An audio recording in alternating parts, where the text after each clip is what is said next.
Hello, welcome to Uncluttered, the podcast that discusses the connection between faith and organizing. Our focus is not so much on the how of being organized, but why it's important from a biblical standpoint to leave the chaos and the clutter in our lives behind. My name's Angie Hyche. I'm an author and certified professional organizer living in East Tennessee. And I'm Liana George, an author and former professional organizer living in Houston, Texas. Are you ready to unclutter your heart and home so you can focus on what matters most? If so, let's dive in. All right. So, Liana, I am excited because Eric and I are headed to some more national parks. I've told you about how much we love hiking in the parks. We've gone to 38, there's 63. So we're getting ready to hit a few more. So it's time to get the backpacks out and figure out what gear we need. We're pretty seasoned hikers now, but I know when we first started, we just had a hard time knowing what was essential and what was optional. We knew essentials. We would need water and some snacks and a good map and a camera, that kind of thing. But there were so many things that we were considering taking just in case. And, so like, okay, well, this hike, we're doing some stream crossings. So what if we fall in the creek and get wet? I don't want to be wet the whole time. So maybe we need extra clothes. And if we got really lost, we'd need more food. And well, what if we got hurt? We'd probably need a first aid kit. And I mean, it could be really bad. So we might need like a kit for a splint, and we might need things to make a fire, and maybe like a mirror to signal a plane. I mean, sleeping bags, it just goes on and on. And so we decided, okay, we can't pack all of that, because if we had all that in our backpacks, we'd just be miserable. We're just day hikers. So, yeah. Well, and that just is reason number 537 why I don't camp or hike. So many details. But if you took everything that you could possibly think of, you'd be so loaded down that hiking would be miserable. Yep. You wouldn't be able to enjoy yourself. You wouldn't enjoy your time with your husband. And you wouldn't be able to enjoy creation in and of itself. Mm-hmm. So, I mean, because that's what clutter does in our lives. It weighs us down and it pulls our focus away from what matters most. And so we have to be able to understand that clutter distracts us from what our priorities are and what matters most. Absolutely. So today we're going to talk a little bit about that hindrance that clutter is. And our scripture verse for this episode comes from Hebrews chapter 12. And it kind of gives us an exact idea of how to handle clutter. Now, if you remember in Hebrews 11, we're talking about all the heroes of the faith. Right. And then we jump into chapter 12, and it says in verses 1 and 2, therefore, since we are surrounded by such a huge crowd of witnesses to the life of faith, let us strip off every weight that slows us down, all those camping supplies that would slow you down, all that stuff in your schedule, all that stuff in your house that slows us down, and let us run with endurance the race God has set before us. We do this by keeping our eyes on Jesus. And so the best way to deal with clutter is to get rid of it, right? We need to throw it all away. Of course, we're not saying you have to get rid of everything in your life. That's not what we're trying to say. But what we are trying to say is we need to be able to identify what's clutter and then figure out how it's weighing us down. So in this episode, we're going to try to sit down with you and just identify the different types of clutter. So Angie, why don't you get us started? All right. So if you were to ask 10 different people, what is clutter? I guarantee at least 8 of the 10 would say, oh, well, it's big piles of stuff you don't need. And absolutely, excess stuff is definitely clutter. No doubt about it. When I started doing professional organizing, I remember some days I'd go into cluttered homes and I'd come home and I would look around and just be like, oh, this is so much better, because I didn't have a lot of excess stuff in my house, because, that's just not a weakness of mine as far as physical stuff. But then the more I learned about clutter and how it's anything that distracts us from our priorities, and then the more I read about the Bible and seeing how that could play in, then I realized, you know what? I have just as much clutter as any of my clients. It just so happens that mine is invisible. So clutter is not just about excess stuff, but it's anything that distracts. And so the two categories that I really struggle with are schedule clutter. Like your calendar is just packed with activities. Your to-do list is huge. And then attention or mental clutter, where you can't be present in the moment. So there's way more, it's more broad and pervasive than just our excess stuff. Yeah. And I think I think it's kind of like, out of sight, out of mind, right? Yeah. We see our physical clutter. So it's always there in our face, reminding us that, we've got this problem. But with our schedule and with our attention, we don't see it as much. Yes, we could look at our calendar if we kept a paper calendar or something, you could see that, but I think those are more elusive just because they're not staring you in the face. And I think it's really interesting too, that, the origin, I looked up the origin of the word clutter, and it means to clot. So basically clotting up, your life, your space, your mind, your priorities. It's something that's clotting, and we need to get it unclotted, not uncluttered, uncluttered and unclotted. Uncluttered, unclotted. I love that visual image though. I think that's really good. Yeah. And when we talk about the schedule clutter, let's get going on that one. Yeah. A calendar that is crammed full of stuff, and a to-do list that's a mile long. And a lot of the things on it are not serving me well. They are not in line with my priorities. They are not making me closer to God, to my family, to my community. They're not contributing to my health, my physical health, mental, spiritual. And all of those things that are taking up my time are clutter. And schedule clutter, those invisible categories may not be as visually distracting, but I think they are probably more distracting overall than the physical stuff. Oh, so definitely. Yeah. So what about attention clutter, Liana? What do you think about with that? Oh, I want to go back to schedule real quick, because this is the one area I think I'm with you on it, that I don't have an excess amount of stuff in my house. Actually, my husband says I get rid of things all the time, and he wishes that I would do that. I'm not a minimalist, but I don't have a whole bunch of things. But I do struggle with overbooking myself, thinking I'm Superwoman, thinking I can do it all, be it all, have it all. And I have to realize that every time I say yes to something, every time I say, I can do that, and I'll put you down on my calendar, I'm saying no to something else. Oh, so true. That no is my family, my well-being, my time with God. So, we sit there and we think, oh, schedule clutter is not that big of a deal. I don't see it. It's not affecting me, but it is, because we are taking away from what matters most with things that, while they could be good, they probably aren't our best, or even, so I think we just have to be really careful when we put anything on our calendar, is to ask ourselves, is this the best for me? It's good, volunteering and helping at the soup kitchen is good. And being there for your friends when they're at a surgery, that's good stuff, definitely. But sometimes we have to stop and ask ourselves, is it the best? Maybe we could find other ways. Maybe we could donate money to the soup kitchen, or maybe we could send flowers or provide a meal instead of having to physically be there in our calendars, in our schedules. So, there are decisions. Yeah, those decisions are really difficult. They are. I know for me, as an extrovert and a real high energy person, this is a real struggle for me. And I really, for the longest time, I was like, I can totally juggle this. And I just prided myself on being a multitasker and I get this all done, and it's just go, go, go. And I loved it.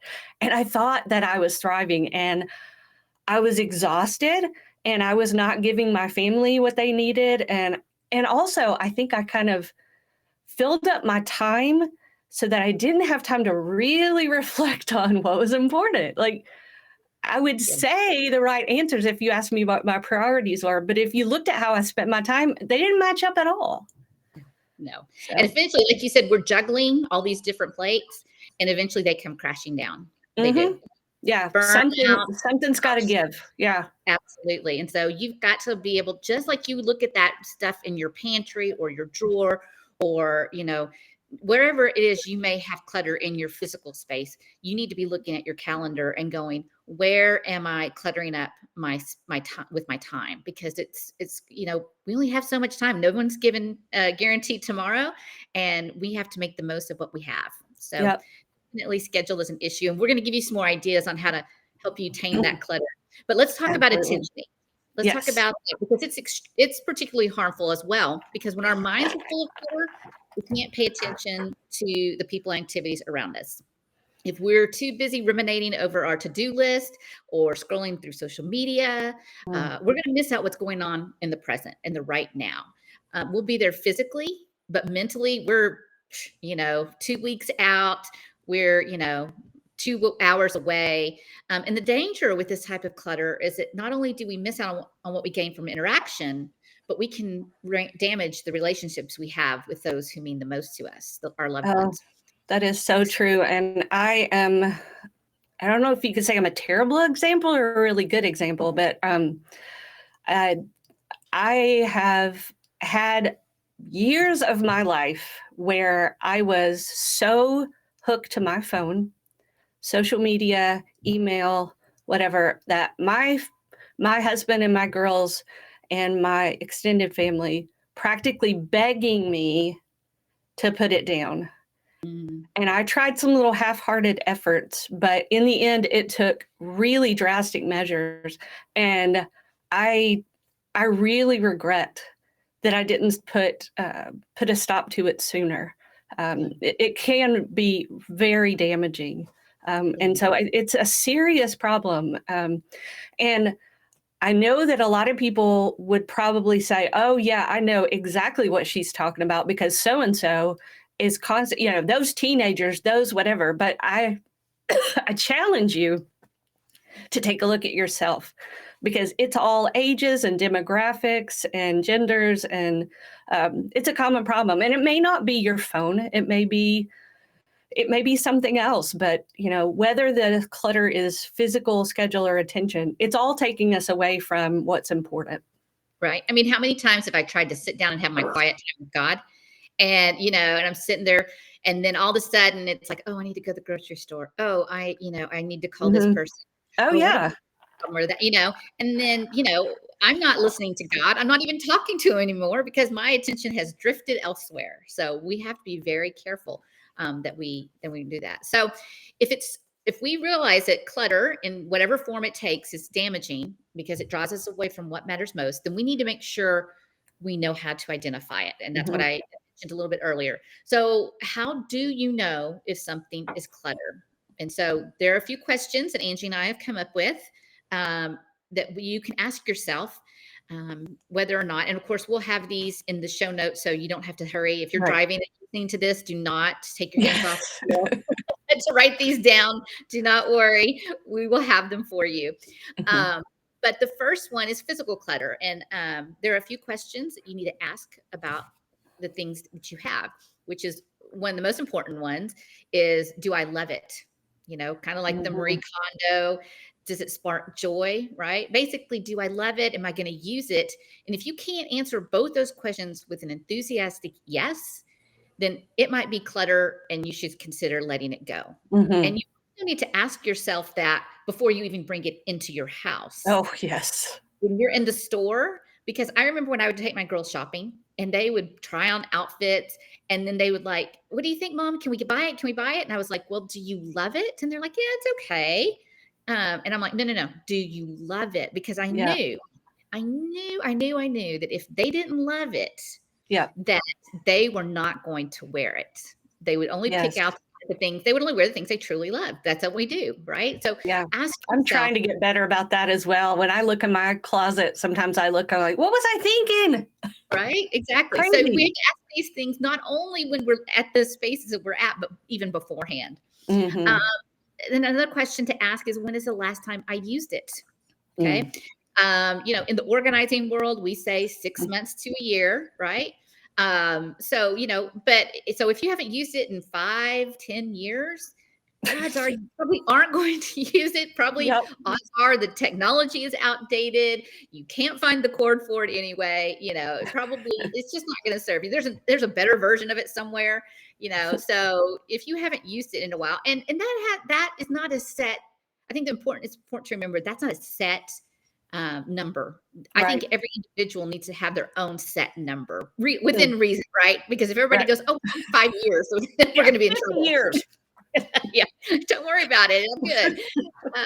But no, if we, I would try to say within a year, probably. Okay. But, of course, let that be an individual choice. We're not here to set rules. Mm-hmm. And then finally, is it serving me well now? Is it useful in the season of life I'm in? That's so important. Yeah, because I'm an empty nester, I cannot hold on. My husband's like, we don't have any toys for our grandkids. And I was like, that's because they're not going to want 1990s versions of Barbie dolls. They're going to want the new and modern things. So there's 10 times better, right? I did save the books, just so everybody knows I'm not terrible. Me too. I saved the books, then I have the bedding and I have the cute little outfits, but I didn't save everything. Yeah. We are always ebbing and flowing into different seasons of life. So, something that served me well in my 20s probably isn't going to serve me well in my 30s, 40s, or 50s. And that's okay. That's okay. So, yeah. So how about schedule clutter, Angie? What are some questions for that? All right. So schedule clutter, we're talking about how we're spending our time now. So first of all, does the way you spend your time line up with your priorities? Well, you got to know what your priorities are. And then just take a magnifying glass to that calendar, whether it's a physical or a digital one, and that to-do list. Is this aligning with my priorities? Now, we may not be able to put a link between like cleaning the toilets and the Bible, but we are going to worry about our health. So and keeping a nice environment, but really be diligent about looking at, is this aligning with my priorities? That's one. And as Christians, the most important one should be, is the way I'm spending my time bringing me closer to God, or is it leading me further from him? Is this enhancing my relationship with God? And then third, you could ask, is the way that I'm spending my time helping me with my physical, spiritual, emotional, mental health? Is it making me healthier, making me a better me, or is it damaging that? So those are some questions you can ask about the schedule clutter. Yeah. And I think it's, especially for Christians, so important that we can get so caught up in good works. Yes, this serving at church is drawing me closer to God, right? I am doing it for the kingdom of God. And we can get so caught up in that you can be on every committee, every ministry, every, group that there is. But it doesn't necessarily mean that that's what's best, or that it's actually drawing you closer to God. So we have to be very careful, I think, especially as Christians, with that in our schedule. I've had seasons where I was probably one of the hardest workers at the church, but I was not spending time praying and in the word. So I was like the biggest hypocrite, but you would never have known that. Then as far as the attention clutter, so we're talking about stuff in our mind. This is the hardest one of all, but probably the most important one. So we always, as Christians, we always want to compare ourselves to God's word.